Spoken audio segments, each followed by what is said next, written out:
पूरा गुणा भाग दिमाग लगा लो, कहीं पर भी सदगुरु को अपने खांचे में नहीं बिठाल पाओगे, उसके सिस्टम को अपने खांचे में नहीं बिठाल पाओगे, समझ नहीं पाओगे। वो हमेशा समझ के पार रहेगा। सदगुरु तुम्हारी समझ में कभी नहीं आने वाला है।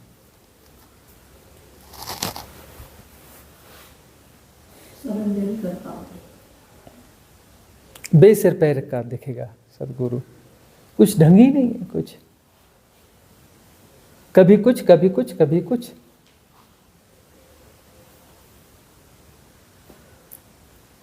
तोड़ देगा तुम्हारी सारी मान्यताओं को, तुम्हारे होने के ढंग को, धीरे धीरे तुम्हें भी तोड़ देगा। समझ तो नहीं पाओगे और समझने की कोशिश भी नहीं करना। समझने की कोशिश करोगे तो द्वंद्व में फंसोगे, द्वंद्व में फंसोगे, भाग खड़े हो जाओगे, चूक जाओगे। अभी सुन के प्रभावित होते हो ना, ये ओशो हुए, ये जय कृष्णमूर्ति हुए, रामकृष्ण परमहंस हुए, इनके साथ रहते तो हफ्ते भर नहीं रह पाते, भाग खड़े होते। बोले रामकृष्ण परमहंस जो है क्या हुए, महान भक्त हुए, है ना, महान भक्त हुए। आराम से उठ के तैयार होकर के 2-2:30 बजे वाह चलो अब पूजा कर लेते हैं। 2:30 बजे पहुंचते थे और पूजा चालू, 2:30 बजे दोपहर में पूजा चालू। बोले मंदिर के पट रहते हैं, अरे चुप, हमारी मर्जी, हम 2:30 बजे पूजा करेंगे, 2:30 बजे पूजा करेंगे। कुछ गड़बड़ होगी माँ को गाली देंगे, अरे तुम ऐसी करती हो, गालियां भी देंगे 2-4, फिर अपना पूजा करेंगे। पूजा करेंगे और खो जाएंगे। कितने टाइम पूजा करेंगे, बोले हमको क्या मालूम, जब तक पूजा चलेगी चलेगी। बोले 2:30 बजे चालू करी, शाम को 6 बजे पूजा खत्म। अब बोले संध्या आरती नहीं, काय की संध्या आरती हो पूजा हो गई चलो। उसके बाद जय राम जी की। बोले 4 दिन तक, बोले पुजारी जी आए, बोले नहीं 4 दिन से तो नहीं आए हैं, 4 दिन बाद अचानक कभी पहुंच जाएंगे, हाँ आज पूजा होगी, है ना। समझ पाओगे इनको। प्रसाद बना के ले आएंगे, प्रसाद रखेंगे, बैठ जाएंगे, प्रसाद चढ़ाना है, पहले खाएंगे, हाँ ये ठीक है, ये ठीक है, ये ठीक है, क्या ठीक है, अपना सिस्टम बनाएंगे, हाँ इसको निकालो, इसको करो, उसके बाद अपना भोग लगाएंगे। जूठा प्रसाद।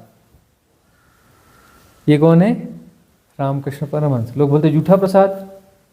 बोले प्रसाद ऐसे ही तो चढ़ाते हैं, और कैसे चढ़ाते हैं, पहले मैं खाऊंगा, समझ लूंगा क्या खाने योग्य है क्या खाने योग्य नहीं है। जो समझ में आया कि हाँ ठीक है तो चढ़ाऊंगा, जो समझ में नहीं आया वो क्यों चढ़ाऊंगा भाई, पहले मैं खाऊंगा तभी तो पता चलेगा कि क्या चढ़ाने योग्य और क्या चढ़ाने योग्य नहीं है। पूजा करते वक्त हम खो जाते थे, धोती होती उनकी खुल जाती थी, लंग धड़ंग मस्त पूजा चल रही है, कोई होश नहीं, कोई कुछ नहीं। दूसरे आते थे पकड़ पकड़ के धोती पहनाते थे उनको किसी प्रकार से। सिस्टम में बनते ही नहीं है।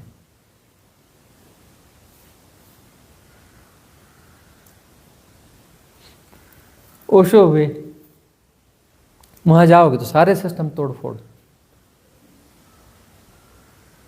ठहरने ही ना देंगे तुम्हारे किसी सिस्टम को। साईं बाबा के पास में हाँ कोई नहीं ठहर पाता, क्योंकि वहां कोई उनके ढंग ही नहीं होते। सदगुरुओं को तुम अपने खांचे में कभी बिठा ही नहीं सकते, वो तुम्हारे नियम कायदे में कभी आते ही नहीं।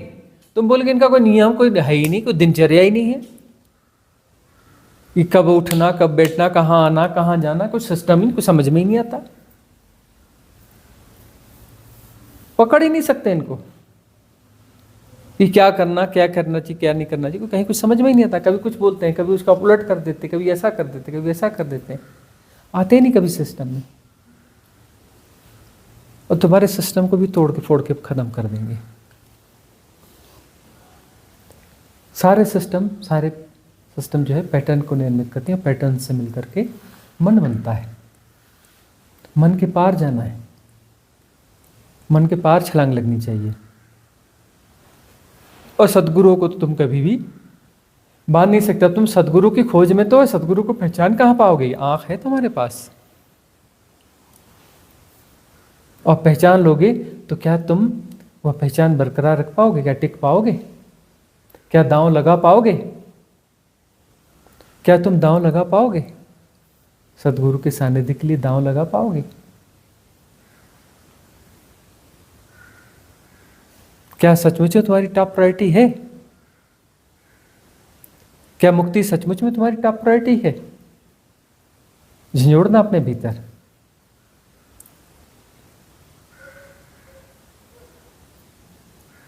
बहुत कठिन काम है सदगुरु के साथ रहना, जीवित सदगुरु के साथ रहना दुनिया का सबसे कठिन काम है।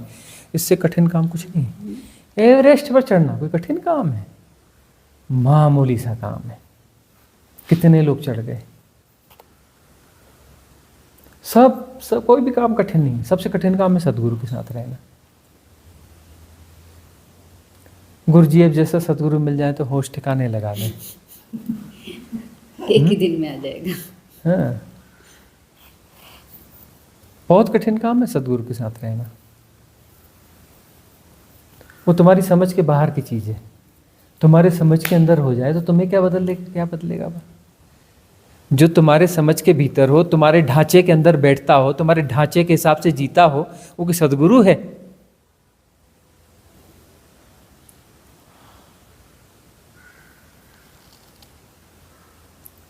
तो जीवित सदगुरु होना तो चाहिए, लेकिन जीवित इन्फ्लुएंसर ढूंढ लोगे।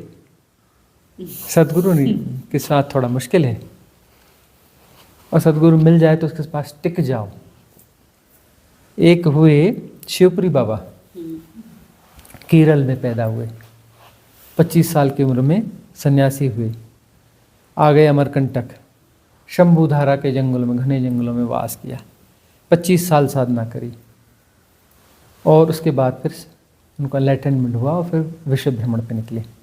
वहीं पर उन्हें जो है ग्लिम्स आए थे रामकृष्ण परमहंस के, कि वह जो है अद्वैत समाधि के लिए मुमुक्षु है, रो रहा है, कलप रहा है। तब उन्होंने तोतापुरी महाराज को भेजा था कि जाओ दक्षिणेश्वर में, तुम आचार्य हो अद्वैत के, तुम्हारी ड्यूटी है कि जाओ और उनको अद्वैत की दीक्षा दो। उन्होंने ही भेजा था। और फिर वो 50 साल की उम्र में निकल गए विश्व भ्रमण में। विश्व भ्रमण में वो निकले, वो पैदल यात्रा करते थे। फिर उसके बाद में जो है, उस ज़माने में पैदल ही चलता था। उस ज़माने में तो न रास्ते और ये सब हुआ ही नहीं करता था। हाँ, अंग्रेज लोग नए नए आए थे उस समय, भारत पे कब्जा हुआ था उनका, नया नया कब्जा हुआ था भारत पे। तो जो है वह क्या करते थे कि वो विदेशों में यात्रा कर रहे थे, तो 2-3 घटनाएं घटी उनके साथ। एक तो ये कि विवेकानंद उन्हें मिले वो शिकागो में, और रात में जो रेलवे स्टेशन पर ठंड में थर थर थर थर काँप रहे थे। उनके पास ज़्यादा कुछ था भी नहीं, डिप्रेशन में भूखे वहाँ पड़े हुए थे। तब उन्होंने उनसे कहा कि देखो, तुम डिप्रेशन में रहने की ज़रूरत नहीं है, कल तुम्हारा है, और तुमको मैं ठंड से बचने का उपाय बताता हूँ। तुम ये इधर जाओ, इधर एक रेल का डब्बा तुम्हें खुला मिलेगा, उसके इधर इधर घुसना, वहाँ पर जो है कुछ ऐसा एक स्टोर रूम जैसा होगा, उसके अंदर घुस जाना। वहाँ जो है गर्म है, और वहाँ पे वो बाथरूम सारा कुछ है, वहाँ पानी वानी की सुविधाएं वो सब है। तुम घुस के रात गुजार लो वहाँ पे, और कल तुम्हारा है। और जो है उन्हें कुछ ऐसे ढांढस बता के चले। और जब वो इंग्लैंड में थे, तो इंग्लैंड की महारानी जो है, उन्हें पता चला शिवपुरी बाबा गुजर रहे हैं, बोले इधर से। बोले कहाँ से जाएंगे, क्या करेंगे? बोले पूरी उन्होंने अपनी जासूसी टीम लगाई। बोले कहाँ कहाँ क्या? और वो जहाँ से गुजरने वाले थे पहले से वहाँ पहुँच गई। एलिजाबेथ पहुँच करके खड़ी हो गई वहाँ पे। जैसे उधर से आ रहे थे, पैरों में पड़ी और दोनों पाँव जोर से पकड़ ली। बोले महाराज, बोले क्या चाहिए तुझे? बोले मुझे चाहिए, मैं बाद में बताऊंगी, पहले वचन दे दो कि जो मैं मांगूंगी वो देना पड़ेगा। बोले तो पहले मांग तो। बोले नहीं नहीं नहीं नहीं, पहले वचन देना पड़ेगा, नहीं तो पैर मैंने पकड़े तो छोड़ने वाली तो हूँ नहीं। तो अपना जो है जोर से पकड़े रहे, तो बता तो नहीं नहीं नहीं छोड़ूंगी, देखते नहीं मैं बूढ़ी हूँ, कब मर जाऊंगी भरोसा है? एक बूढ़े मरते हुए आदमी को अपना जो है इतना वचन नहीं दे सकते। पैर जोर से पकड़ के, बिल्कुल ऐसे जोर से पकड़ के बैठ गई। अच्छा बता क्या चाहिए तुझे? बोले पहला वचन तो ये दो कि मैं जब तक जिंदा हूँ, भरोसा तो मेरा है नहीं, तब तक आप आगे की कोई यात्रा नहीं करोगे। मेरे महल में आपको रहना पड़ेगा, मेरे महल में आपको रहना पड़ेगा, और जो है मुझे साधना के संबंध में कुछ सिखाना पड़ेगा। वो फिर अपना ले गई अपने घर में। 4 साल तक उनको वहाँ रहना पड़ा। जब तक उसने शरीर नहीं छोड़ा तब तक वो महल नहीं छोड़ सकते थे। जिस दिन उसने शरीर छोड़ा उसके बाद वो महल छोड़ करके फिर आगे की यात्रा पर निकले। फिर अल्बर्ट आइंस्टाइन के यहाँ भी वो मेहमान हो रहे, और उसके बाद सारी यात्रा करते करते वो पहुँच गए नेपाल। नेपाल में जो एयरपोर्ट है काठमांडू में, उस ज़माने में नहीं था एयरपोर्ट, उसके पास वो जंगली इलाका था, तो वहाँ एक जंगल में उन्होंने अपनी कुटिया बनाई, कुटिया बना कर रहे। तो वो जो है उनके पास में वहाँ के जो भी श्रेष्ठी लोग, पढ़े लिखे लोग, अच्छे लोग आया करते थे, आया जाया करते थे। अब आया जाया करते थे। पशुपतिनाथ टेम्पल वहाँ से पास ही है, जो भी 4-5 किलोमीटर ऐसे जो भी होगा। हाँ 4 किलोमीटर भी नहीं होगा, शायद 2.5-3 किलोमीटर ही, 2-2.5 किलोमीटर ऐसा कुछ होगा। हाँ पास में ही है। हाँ अब हमें भी ख्याल नहीं है, वैसा ही है, 2-2.5 किलोमीटर ही होगा। तो वो जो है वहाँ जो उनको कहा करते थे, लोग आते थे ना कि महाराज हमें आत्मज्ञान मिल जाए, वो मिल जाए, फलाना ढिकाना। वो कहते थे कि तुम कुछ मत करो, तुम 1 साल बस मेरे साथ में रह जाओ। 1 साल कोई साधना नहीं करनी, कुछ नहीं करनी।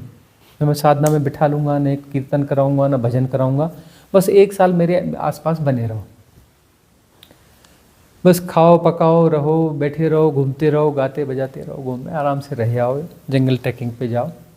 1 साल बस मेरे साथ में रह जाओ, तुम्हें ज्ञान फलित हो जाएगा, तुम्हें कैवल्य उपलब्ध हो जाएगा, मोक्ष उपलब्ध हो जाएगा। बस 1 साल मेरे साथ में रहना। करने वरने वाला तो रोल तुम छोड़ दो, टिक जाओ। 2 दिन 4 दिन 5 दिन सब भाग खड़े होते थे। एक ही बंदा टिका और वो उनकी सेवा में भी रहता था, उनका भोजन बनाना, ये करना, सेवा करता था। एक बंदा था, टिका रहा और वो ज्ञान को उपलब्ध हो गया। ज्ञान को उपलब्ध होने के बाद में भी वो बंदा वहाँ टिका रहा, उनका साथ उसने छोड़ा ही नहीं। उपलब्ध होने के बाद में वो जिंदगी भर सेवा में रहा। और उनके वह भी गृहस्थ था, और उसके बाल बच्चे अभी भी वो समाधि वाला स्थल जो है उन्हीं की देख रेख में। तो सद्गुरु का सानिध्य होना चाहिए। उस सानिध्य में यदि बने रहोगे ना, तो सानिध्य में रहने से ही बात बन जाती है। हाँ वो अटपटे रहेंगे, समझ में नहीं आएंगे, मन कहेगा छोड़ो भागो यार, कुछ तो समझ में आता नहीं। अरे क्या उल्टा पुल्टा भगवान जाने क्या क्या करते रहते हैं, कभी कुछ बोलते हैं, कभी कुछ बोलते हैं, कभी कुछ बोलते हैं और करते उल्टा है। बोलते कुछ है, करते कुछ है, न कोई नियम, न कोई कायदा, न कुछ है। कोई नियम संयम कुछ तो होना चाहिए, न कुछ नियम है, न कुछ है। कहीं से कहीं तक किसी ढांचे में आते ही नहीं है। आज ये बोलेंगे और खुद उसका उल्टा करके बता देंगे। कभी नहीं पकड़ में आएगा सतगुरु, तुम्हारे सारे ढंग ढांचों को तोड़ देगा। उसके बावजूद तुम टिके रहे। इसलिए तो कहते हैं सरेंडर बड़ी चीज है। सदगुरु के सामने सरेंडर बड़ी चीज है। सरेंडर का मतलब है तुम हमें समझ में नहीं आते, उसके बावजूद हम सरेंडर करते हैं। तुम हमारी समझ के पार, और ये भी समझ में आएगा कि हम तुम्हें कभी नहीं समझ पाएंगे, लेकिन तब भी हम सरेंडर करते हैं।